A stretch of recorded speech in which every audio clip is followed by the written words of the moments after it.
The June 1st trade window did not disappoint, and players are already shining in OTAs, so I figured today would be a great time to cover 5 major takeaways from the June 1st trade window and OTAs that are Dynasty relevant for you and can help you win your leagues going into 2026. Without further ado, my name's John, you're watching John Talks Ball, and let's get into it.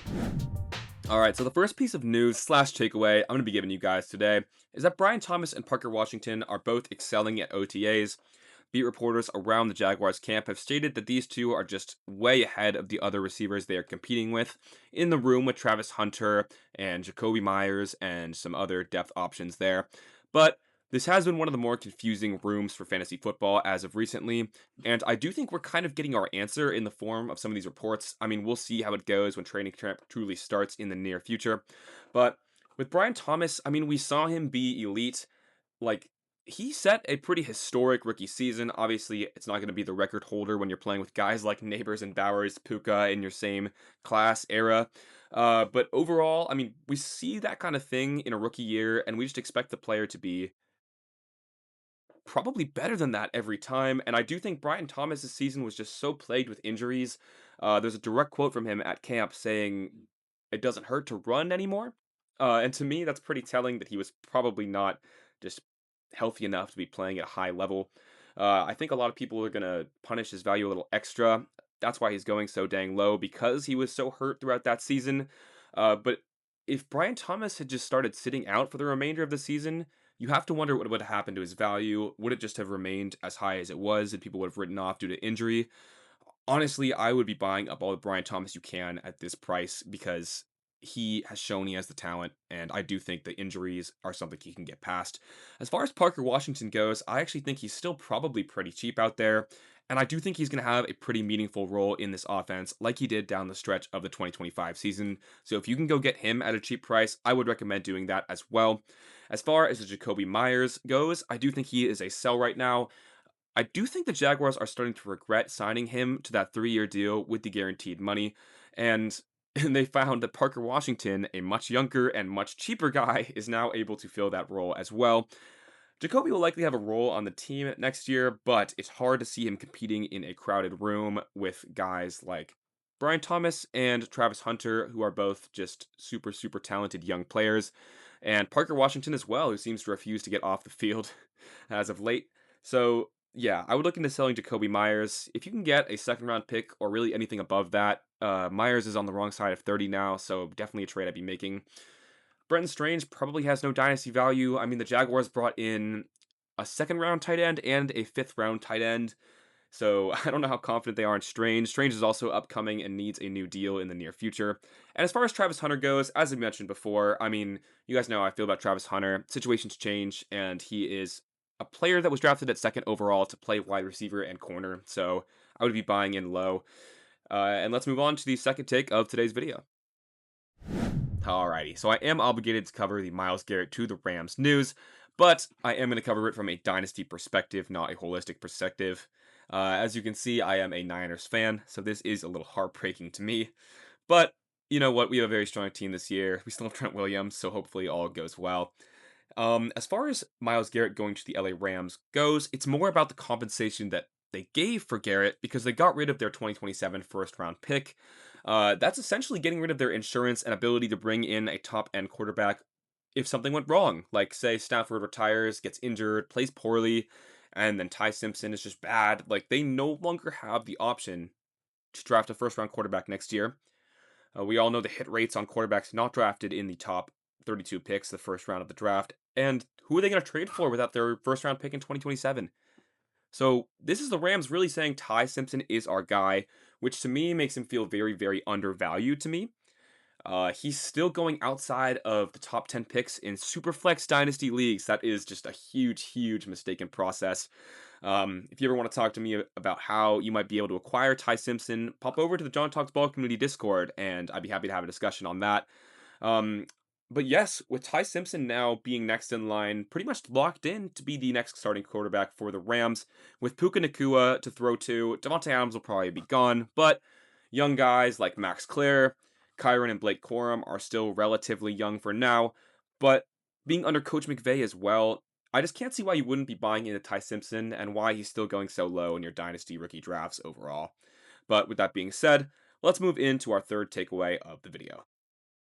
Alrighty, so the third piece of Dynasty news we'll be covering in today's video is that Drake London and Christian Watson signed massive deals, but I do think this is interesting because they are two separate cases on the buy and sell chain. With Drake London here, this fat contract with $100 million guaranteed has essentially closed his buying window. He's just no longer going to be attainable anymore. He was a buy before. The perception of his injury and how he played at the end of the season coming off of that injury definitely lowered his value farther than it should have been. I mean, he was a 24-year-old showing us just elite wide receiver one numbers. And then with the Christian Watson case, it's going to be the exact opposite. I mean, Christian Watson signs an $110 million deal. That's 30 million less than Drake London. Did math off the dome there. But Christian Watson is he was already overvalued in Dynasty, and now it's just going to be even more overvalued in Dynasty fantasy football.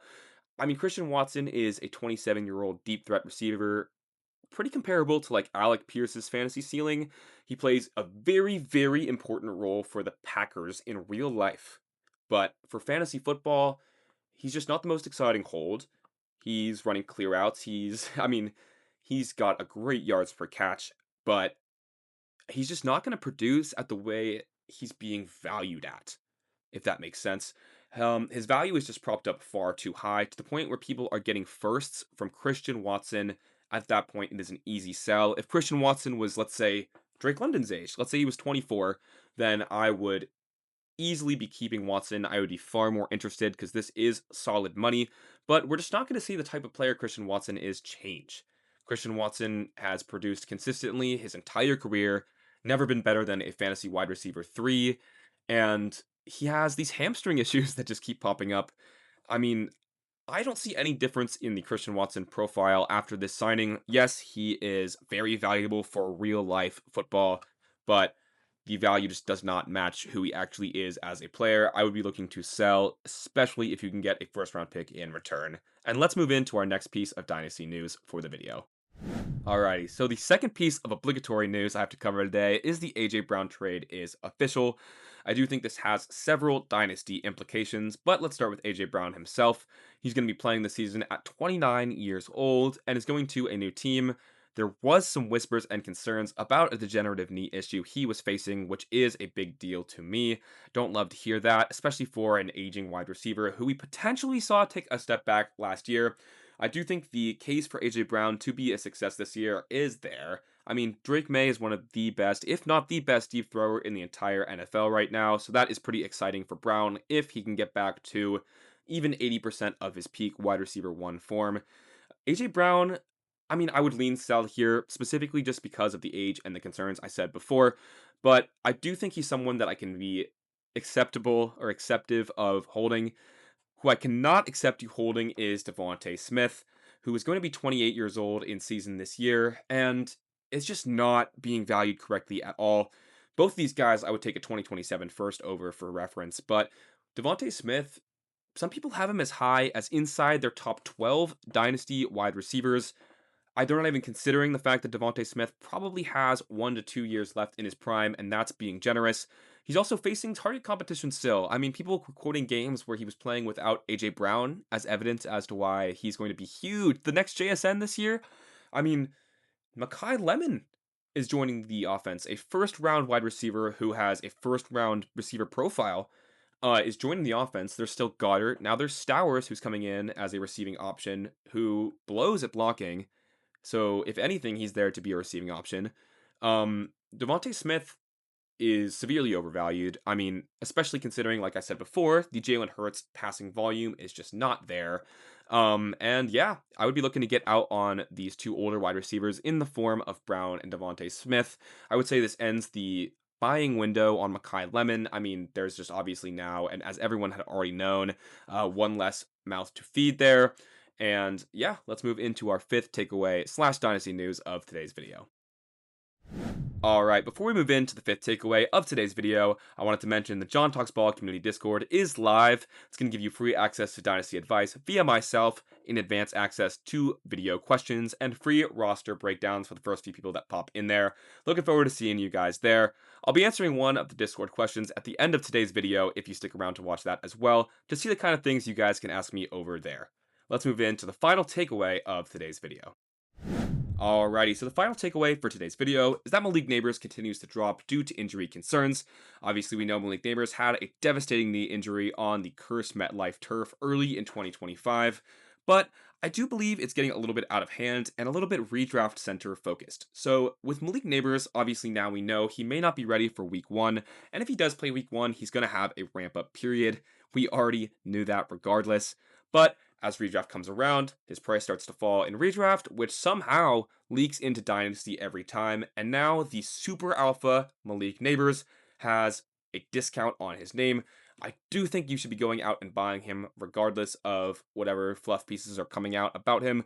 There is real concern about a knee injury, but Malik Neighbors is not a running back. He is a receiver who's shown just complete alpha production, and that's just not something you really ever get a chance to buy. So I would go out and look into acquiring Neighbors in your leagues. If you want help with a deal to be buying Malik Neighbors, or even if you're on the sell side and you want to get some good value back, I would recommend popping in the John Talks Ball community Discord and getting some advice from myself. I'd be happy to help with any trade questions you have. Now, before we get into the end of the video, let's just go over the Discord question I received from this week. Today's Discord question is from Flawed Jit, and he asks, can I talk about the players who have a history of legal issues, such as Rashee Rice and Jordan Addison, and can I discuss what you should do with them given their clear risk? Now, obviously, I can do this for you. So, you guys know how I feel about Rashee Rice by this point. Rashee Rice is a thug, a criminal. I mean, he is. He's in jail right now, by all known accounts, healing a knee injury. There is nothing to like about Rashee Rice at this point in his career. The Chiefs seemingly don't even want him. I do think with a guy like Rashee Rice still being, he's probably still going to play. We don't know if he's going to get suspended or whatnot, but I do think Xavier Worthy is still massively undervalued. I mean, we saw that Xavier Worthy, as I guess the number one guy, put up some very strong performances in the Super Bowl run the Chiefs had where they eventually lost to the Eagles. We saw Xavier Worthy can put up fantasy relevant numbers. He may end up being more like a Jameson Williams, but I do think his price is just seriously deflated right now and worth looking into. Unfortunately, there's no generic answer to what do I do with a player who commits a crime or has done this in the past, because obviously every player is individual, and you kind of have to go case by case. Jordan Addison, I wouldn't worry about it too much. I mean, the Vikings give him a contract extension or will give him a contract extension, and that's pretty much going to ease all the worries in that department. I mean, I do think that he is definitely not as much of a case as some of these other guys, like Josh Jacobs, who is now causing a problem. I already was talking about Josh Jacobs as a sell, but now, I mean, just get him off your roster if anyone's willing to give you reasonable compensation there. So, apologies, I can't give you a blanket answer to this question, but feel free to hit me up on the Discord and we can talk more about specific cases. As always, I hope you enjoyed the video where I covered 5 pieces of Dynasty news / takeaways in this apparently pivotal June 1st trade window. If you liked the video, hit that like button, comment down below, and subscribe to the channel if you don't want to miss any more of my Dynasty content. I'm covering general strategy advice and everything that I can do to help you guys win your Dynasty leagues in 2026 and going forward. With that being said, I'm John. You're watching John Talks Ball. I hope you guys have a great day. Peace.